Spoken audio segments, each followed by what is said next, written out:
Bonjour, alors dans cette vidéo, nous allons rappeler quelques définitions sur solvant, soluté, soluble, insoluble et le terme solution.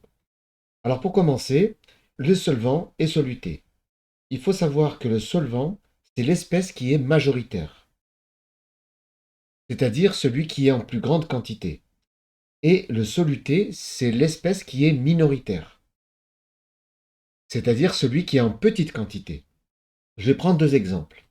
Dans le tube à essai de gauche, je mets de l'eau. Dans le tube à essai de droite, je mets de l'huile. L'espèce qui est en grande quantité, ici c'est de l'eau, donc le solvant c'est l'eau.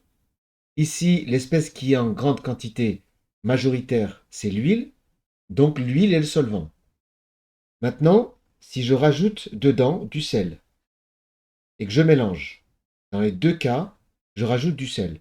Celui qui est en petite quantité, ça va être le sel. Ainsi, le sel, ça va être le soluté.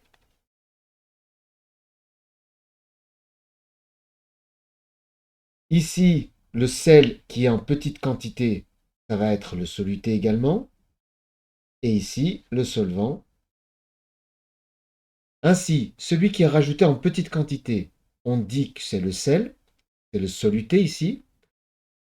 Celui qui est majoritaire, celui qui est en grande quantité, c'est le solvant. L'huile ici, l'eau ici.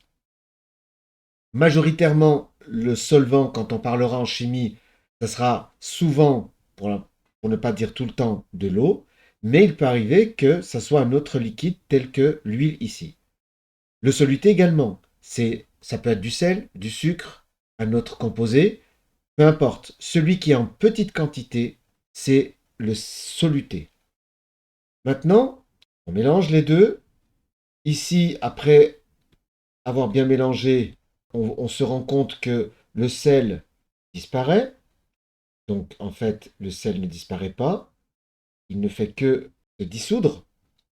En revanche, on a beau mélanger pendant longtemps, le sel ne se dissout pas dans l'huile. On voit à le fond du tube à essai le sel.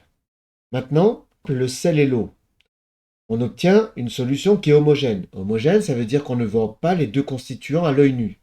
C'est le cas du sel et de l'eau. On a donc un mélange qui est homogène.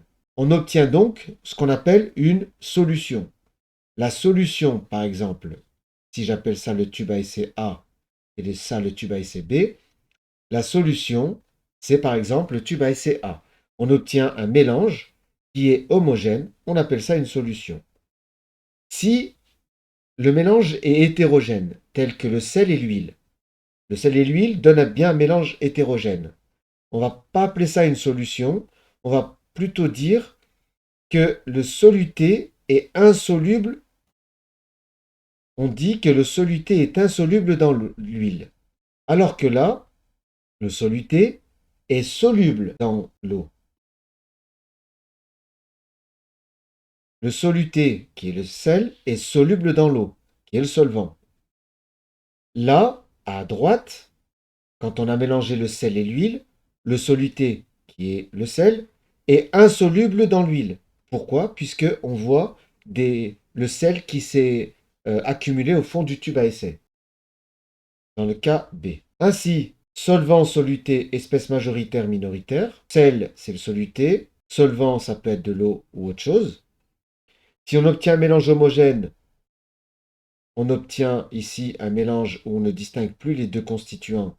On dit qu'on obtient une solution. Si le mélange reste hétérogène, on dit que le sel, le soluté, est insoluble dans l'huile. Ici, le soluté, je rappelle, c'est toujours le sel. Voilà, j'espère que cette vidéo t'a plu. N'hésite pas à mettre un pouce vers le haut pour m'encourager à poursuivre, à t'abonner si ce n'est pas déjà fait, et activer la cloche pour être informé des nouvelles vidéos. Allez, bon courage!